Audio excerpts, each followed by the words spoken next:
This podcast brought to you by Basecrete, leaders in waterproof bond coatings for the swimming pool and construction industry.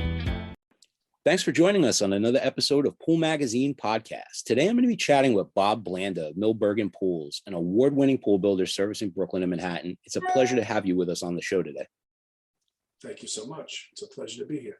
You know, Bob, as a premier builder servicing Manhattan, you're frequently building pools where nobody in their right mind even wants to park a car, never mind build a pool. I mean, can you take us through that process, Bob? I mean, how the heck do you manage to build pools in one of the busiest and congested areas of the country? So the first problem, of course, we have is that there's no parking. And even if there is parking allowed on that street, there's a car in every spot. Mm-hmm. So staging a job probably means sending a truck in with at least one additional person that's going to work on the job. And that one person is either going to sit in the truck in like a spot where there's a pump, or they're going to be circling until they can find the spot. Like a chauffeur driver, right? Basically a chauffeur. Yeah. Once in a while, you're lucky enough to get to a spot where 2 or 3 blocks away, you can park the vehicle. But of course, you know what it's like then when you need something suddenly for a job and you have it in the truck, you have to schlep 3 blocks to go get it and come back. So Right. it's definitely difficult as far as that goes. Traveling to and from the city or traveling around the block in the city could be at least an hour or two additional to what the normal day is, because if there's traffic, you can sit there for an hour and a half just to go around the block. Right. So you probably only get 6 hours out of a day, even though your men left at 6:30 in the morning and leave the city at 4:30 or 5 o'clock. Another thing is, depending on the type of job it is, a lot of the jobs shut early. So even though you guys might want to stay later, they close the job down and you just have to leave. So you have to calculate all this in to your costs. Now they're adding congestion pricing. They're considering adding it. In fact, I think it's pretty close to getting put through. We're going to be charged like $30, $40 a day per vehicle to just go into the city, on Wow. top of the gas tolls and every other expense. So the travel part of it is one thing. Of course, all the rules that go on everywhere else are enhanced in Manhattan, the OSHA, having the OSHA 30, having your hard hats, having all your proper gear, walking into jobs, having to sign in, having to sit into safety meetings. Right. Some of the jobs are so secure, they're using Retina to have you Wow. walk in and out. You know what I'm saying? Even if it's a high-end residential, there's probably a security guard sitting at a desk in the hall of the house that you're walking in while the house is being renovated. So there's a lot of difficulties to making things happen. And of course, working with other trades, because if you're working in a job like that, it's normally in the middle of a construction of the house or the building, depending what it is. So you're contending with use of the elevator, other people in your way, other trades with materials in your way. So it's not like you're alone there. You're not given the exclusive to be the only person working. Yeah. So you add all these things together, it becomes a lot more complicated. Trying to get cement delivered in the city means you need to get 4 or 5 parking spots clear. So Right. what we'll do is we'll wait until that they have alternate side of the street parking. And this is used for the street sweepers to come in and sweep the street. The machine comes down the block, sweeps the street, the automatic street. So maybe it's like from 10 to 11 or 10 to 12 on a Friday. Everybody has to move all their cars from those spots to the other side. And that has to be left open so the street sweeper can come in. That's the day we'll schedule cement.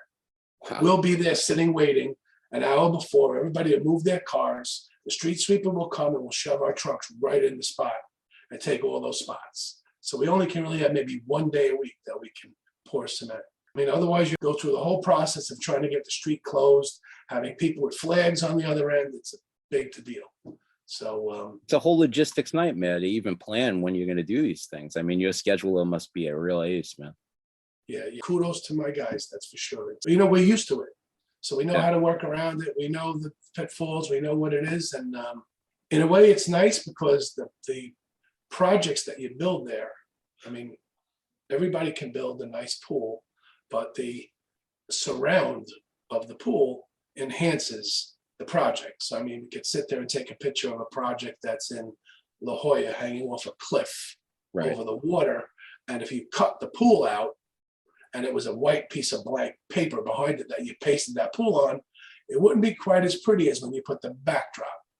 Mhm. So in Manhattan, somebody that's spending 20, $25 million on that house, Right. all the materials that are being used outside of me, but to enhance the room, are exclusive stuff, which makes the pool picture, right? The picture, when you see the finished picture, the pool sitting in a room with the exotic wood and the doors and the glass and all the money that was spent in the room because the client can afford much more expensive product. Right. It's exclusive and Makes serving. for much Right. more Right. beautiful project, right? And so this is a nice thing about it. When they're finally finished and they drag on for 3 or 4 years because you're building a pool in a house, you're starting it at the beginning when the house is raw and everything is foundations and everything is stripped, and you're finishing it along the way as they're finishing the house. So you're in at the beginning and you're finishing it 2, 3, 4 weeks before they move into the house. You build a lot of indoor pools and rooftop pools and commercial pools. I mean, frequently you're collaborating with architects on these jobs. I mean, Bergen's the pool builder of choice for these types of jobs in New York City. That reputation took a long time to establish. Take us on that journey, Bob. Tell us about it. So it started with bringing my trucks into the city to do pool service for cleanings and what have you. My trucks are box trucks and they're lettered with photos and logos and all that stuff. So driving them up and down through the city gave me a little bit of exposure. Mhm. At the same time, we found that architects were starting to get interests. Their clients were getting interest in swimming pools. And they would call us up and ask us they want an in-ground pool. And I would go out and sit down with them and talk to them about building a pool. And I would find that I'm not going to the customer. I'm going to an architectural office. Right. So here I am now parking my car. I'm walking into a building in Madison Avenue, for example, going up on the 20th floor and walking into an architectural firm, and they'll shuttle me into a conference room and sit me down, hand me a bottle of water, offer me a coffee. And all of a sudden, 12 different people will come in with pads and they're questioning me about this. So I come to realize that I'm not dealing with the end user and I'm not really selling this person. This Mhm. person is not making a decision most of the time. Right. What they're doing is they're doing the designs for this project. It's a 100-page design and the pool is 3 pages of it and they need information. So it didn't take long to realize that if I didn't start to find a way to push a little bit, all I would become somebody as a source. Now I'm coming to teach you what to do and leave. I'm leaving with no money. Right. And- You don't want to just be somebody's hands. Right. For Right. sure. I mean, I will get the recommendation by that firm for thanking me for doing this, but that wasn't enough. Right. So we turned around and said, we want to be a consultant. So we're more than willing to give you a little bit of information. I mean, I have to meet and greet and make people comfortable that I'm capable and knowledgeable and what have you.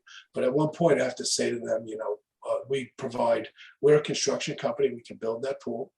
We can go whatever extreme you want from one side to the other, build the pool and leave or do more for you. But at one point we want to either 1, have a contract, or 2, we want to be a consultant, which will offer you consulting fee, service, 12 hours for X amount of dollars, blah, blah, blah. And that will be, we'll walk you through the process and help you get your plans where you need to be. We're going to help you with submittals. We're going to help you with electrical requirements. We're going to help you with HAV. We're going to talk about dehumidification. We're going to help you with all the questions that you guys need to know to complete the plans and the designs, with the intent that you're going to give us the job. And if so, then we'll credit you something towards this consulting fee. Right. And it seemed to have worked. So between that side and getting calls from general contractors that just see us, we slowly but surely started to build pools in the city. And then we started to get more and more service in the city. So as we're building them, we're 15 minutes away from the city. So we can get a service truck in 15 minutes, which is pretty good. most people, if they have to travel 2 hours, it's not so desirable. So there isn't so many companies that want to come into the city to do service. And that's really where it went. And we love working in the city, and we hate working in the city all at the same time. It's a love-hate relationship. But Well, it what's it seems to like? work for us. What's it like building these types of pools, Bob? I mean, every one of your clients is a multimillionaire better. I mean, I can imagine it's pretty stressful working for the 1%ers in Manhattan that want a pool. Well, the weird thing about it is, at least for the first 90% of the project, I may not meet the 1%er. Mhm. Because if you're a 1%er, you have a team of people working Right. for you. So I might be dealing with the general contractor, I might be dealing with the architect, and I probably will be dealing with a designer or two designers, depending like that. So at one point, when it's finally turned over, if it's a residential house, I might have access to the client if he's willing to be that person. He also might be a person that's not there very much, hiring a management company to manage the house. Right. And that means they're giving them a checkbook, and they're paying their electric, the gas, the this, the that, they're paying their cleaning services. And I'm coming back and maintaining that pool and still not meeting the customer. So, I mean, it's like you're making this beautiful pool. I mean, it's an exclusive design, and it may be even years before you actually meet the client you're working for, Or if you even get I have a couple I've still never met. Yeah. It must be pretty rewarding, though, to know that you had a role in that project, though, you know? Yes, it is. It is. Yeah. It's a nice feeling when you walk through some of these things. And I mean, at the beginning, I used to bring my wife to come see some of the jobs, and we would be maybe out for lunch or something in the city. I'd have to make a stop. I'd say, "Why don't you come and walk in?" Now I found it's even best not to even show anybody some of these things, because then, listen, then I come home and she wants to renovate the house. You know what I'm saying? It just gives her ideas. Huh? Are there any new projects you're working on, Bob, that you want to give us a kind of sneak preview about? That brownstone pool that you were talking about. So we're just finishing. Pretty much it's finished at this point. I think the house is just about ready to move in. It's a small pool. It's a cocktail pool, maybe a 12 by 20. It's a simple rectangle. It was a long time in the making, because number one, they had to get permission from the neighbor. So this is a house that's adjutting to another house. So there's a shared foundation between these two houses, right? And they had to get permission from the neighbor to excavate in the basement. Even though we're excavating only about 6 feet, they would have to underpin the foundation to bring it down at least a couple of feet lower than our pool, so that there's no movement and there's no undermining under their foundation. And in order to do that, there was negotiations between the general contractor and a lawyer and the neighbor. And the neighbor ended up extracting a sizable 5-digit amount of money from them to give them permission to build a pool in the house next door, which was my client. On top of that, they had to put a special type of unit on the foundation that measured movement, so that they could, make sure that there was no movement in their foundation during this construction. So the pool started out being above the ground in the basement. It was going to be a plunge pool that was going to be like 4 by 6. And then I said, let's put a spa next to it. Let's make it 5 by 6. Let's put a spa next to it that's 5 by 8. You'll have 2 bodies of water next to each other, rectangular, and I can cover it with a motorized cover. And I said, you're going to walk up 4 sets of steps in a basement that's only like 10 feet. When you're going over the top, you're like pretty close to the ceiling. So Right. It wasn't that desirable, but this is what they originally had come up with. And we went back and forth, and I said, this is not the epitome of what you would like. And through some diligence on the general contractor's part, was able to convince the neighbor to allow them to dig, and they excavated it down. They did all this underpinning. They built a concrete vault for us, and we ended up building like a 12 by 20. So the client got a decent sized pool. And then he brought in a famous tile guy from Italy to tile the whole inside of it. He did a glass wall. This is not a big basement. This is maybe a 30 or a 26-foot wide basement. So picture a 20-foot pool with a glass in front of it, maybe about 3 or 4 foot walkway, and then the thickness of a staircase going up. So it's a relatively small basement, this one project. Right. But just finishing it and coming out very nice, very happy. They put a in-floor cleaning system in it. They put a swim stream so that he could swim against it. Of course, LED lighting, motorized cover. They put ozone ultraviolet, which is the sanitizer of choice right now, a much more healthier alternative Right. than the chlorine and some of the chlorine systems that they're using. We got the client down to 5% chlorine. And they had a carpenter come in and do a beautiful teak wood ceiling in this room and a really nice stone wall along the rectangular wall above the pool. So it's a pretty picture, there's no doubt about it. And although it's not this expansive 70-foot pool, which we do a lot of uptown, I think it works for him, and he's very happy. That was also in New York, right? Yes, that was in the city. The city was one of the hardest hit at the outset of COVID. I mean, what was it like for Bergen pools during that time? Well, we were fortunate that the association worked really hard and was able to get the swimming pool business to be essential. So because we provide sanitizing products, chlorines and what have you, we were able to become essential. And being essential, we were able to work. Now, what was it like at the beginning? Well, with all the rules and with everybody, we had to put one guy in a truck. We had to put multiple trucks to send them to locations. And at the beginning, it was cold. If you remember, this hit like in February. Right. So what we did was we just went from job to job to job and installed filter systems. All the jobs that were sitting like in progress, we sent one guy with a set of equipment to each job, and we just slowly but surely over like those 2 months, that was the really intense part of COVID. We got all our pools moving a little bit along the way, getting them ready for finishes. And then finally, when it softened up a little bit and the spring came, we were able to finish them. But COVID created a lot of difficulties. Everybody was nervous and there was, fear. Customers were scared and the workers were scared, but nobody wanted to be 5 people in a truck or 4 people in a truck anymore. So it certainly was more complicated. But, I always say in the pool business, you have to be a Marine. You have to be able to overcome, adapt. So we're constantly changing. And we made it work. And now everybody is vaccinated and at least, it's within reason.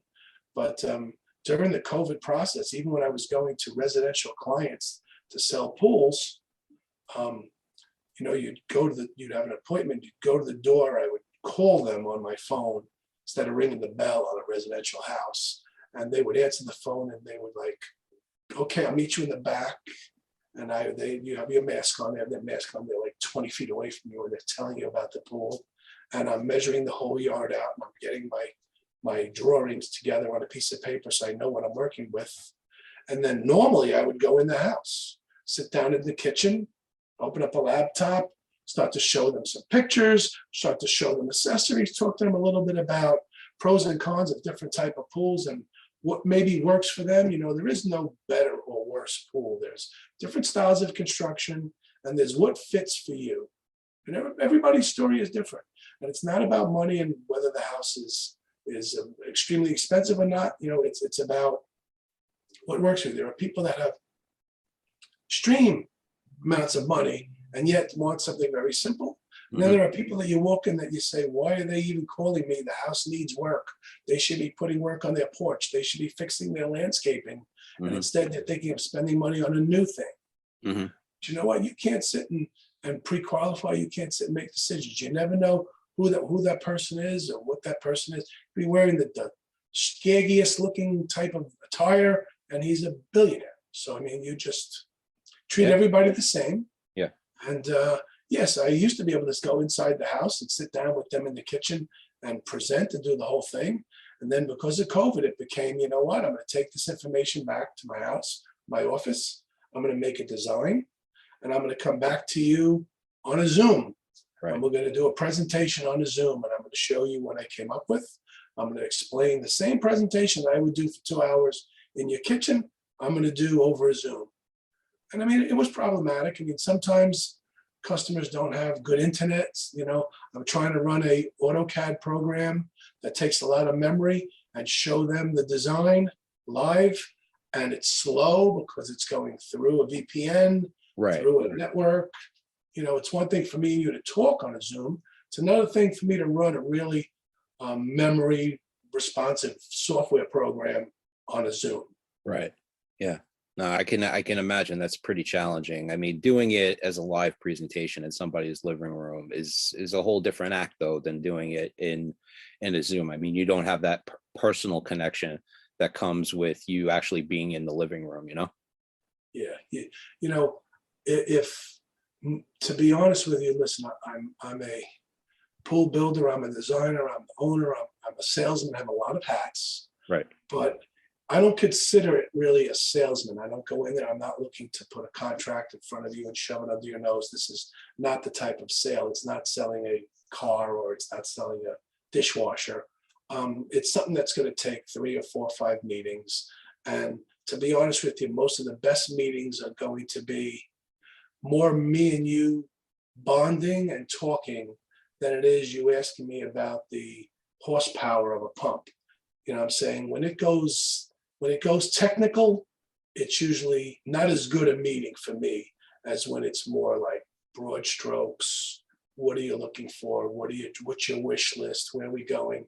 We can get down to like how many wires you need to make this work at the end of the discussion. But I have to make a connection with you. I have to feel comfortable with you. You're interviewing me to see whether or not you're comfortable to work with me. I'm interviewing you too to see whether or not I'm comfortable working with you. Right. Because it's definitely a two-way street. And we're going to be together for 2 months, 3 months, 5 months, 2 years, 3 years, whatever it is, however long the process takes. And it's important that I'm comfortable and that you're comfortable. We have to both be comfortable. I'm all about managing expectations. I want to be as transparent as possible. I want them to understand that the world isn't perfect. We're going to do the best we can. We're going to communicate as much as possible to keep you in the loop so you know what's going on. But look, supply chains, delays, material costs go up, a lot of things change. And what's different about it now than it was before COVID is at least people are understanding. You know, when you say to them, we're having these issues, it's not just us. It's everything they're touching they're having issues with.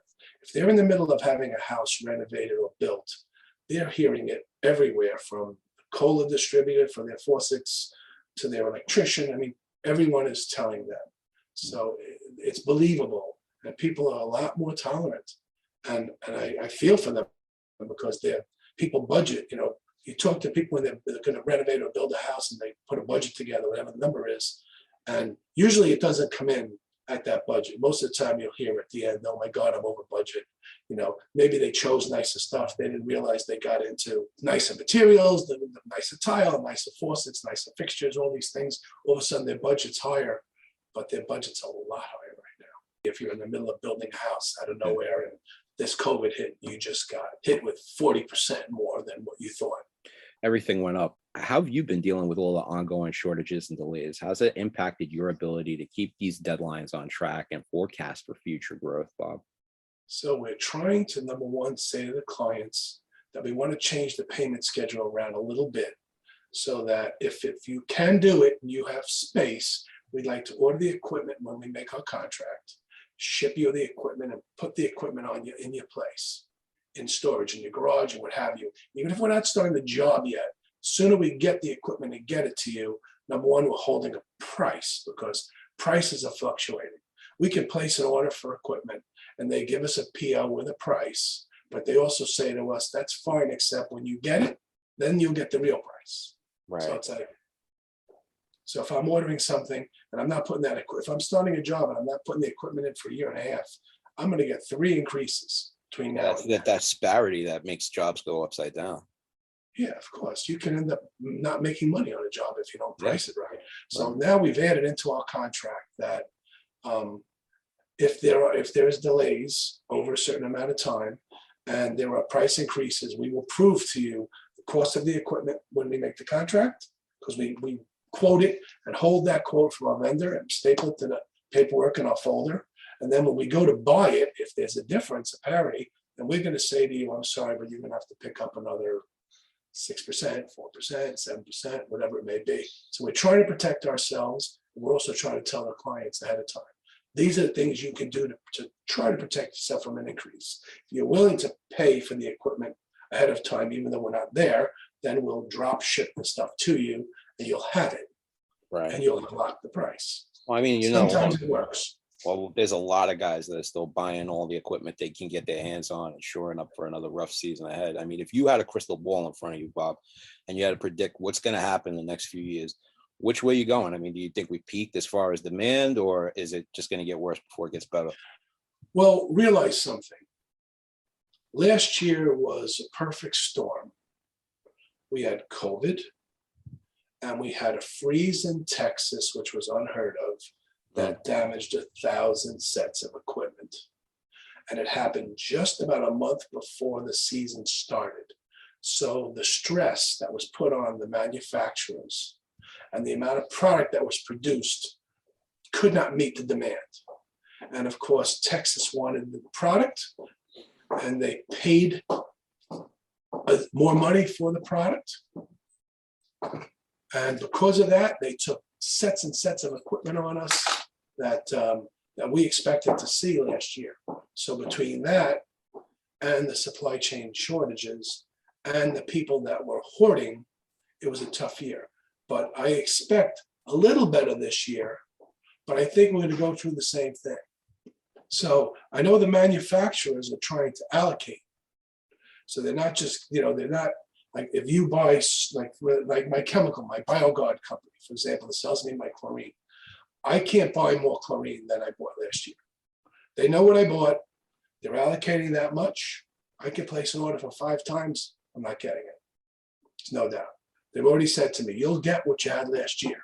Can't tell you when, but you'll get it. But you can't have more.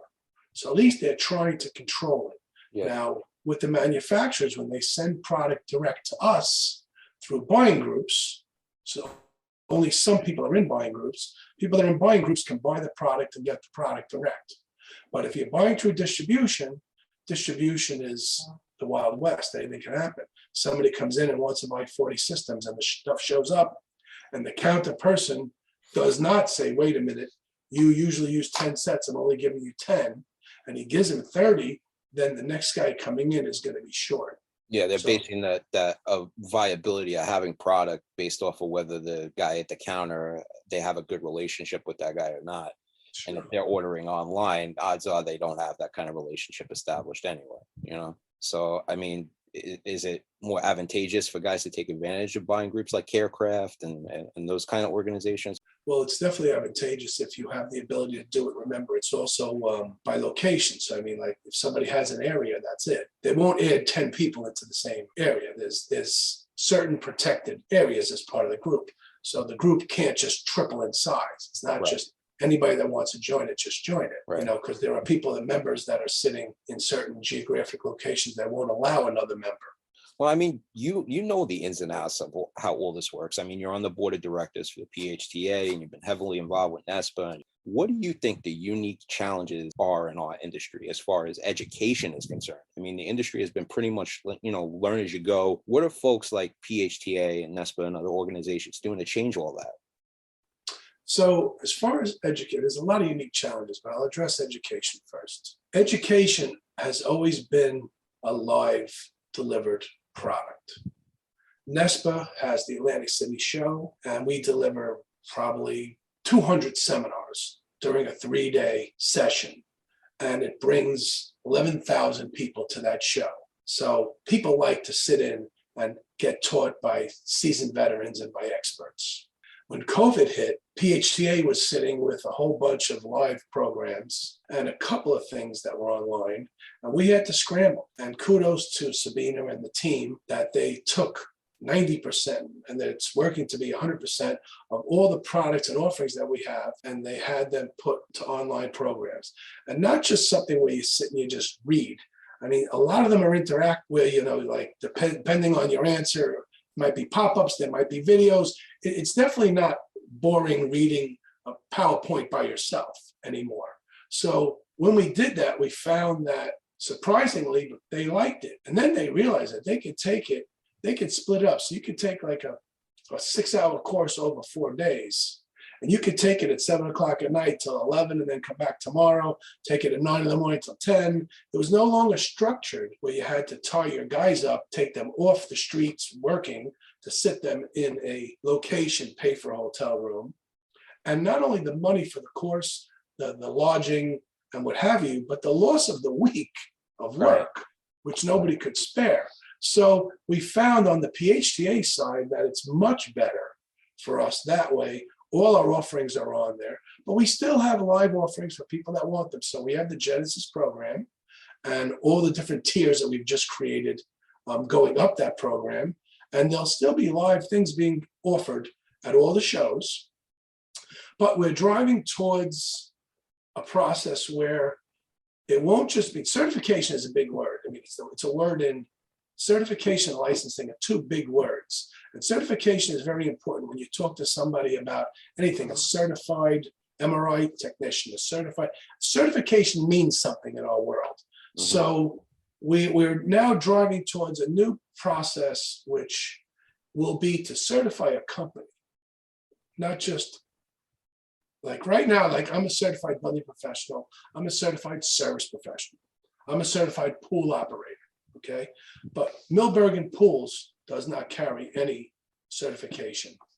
Bob Blanda carries the certification, right? But if we can make Bergen Pools a certified company, then it will be that it has to have certified retail operatives, certified service operatives, certified building operatives, certified business members. So like a suite of programs, and each one will be tailored to the company and the size, but the company will have a certification, not just one person carrying a certification, so this is the direction we're going. They're all customizable. So education is in flux and it's just keeps changing. And the problem we have, and I'll delve outside of education for a second, the problem we have is our industry is sort of aging out. Mm-hmm.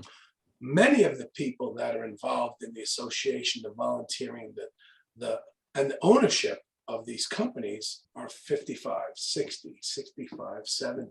They've been very successful. They bought property that they operate out of and have paid these properties off over the 20, 30 years of their professional lifetime.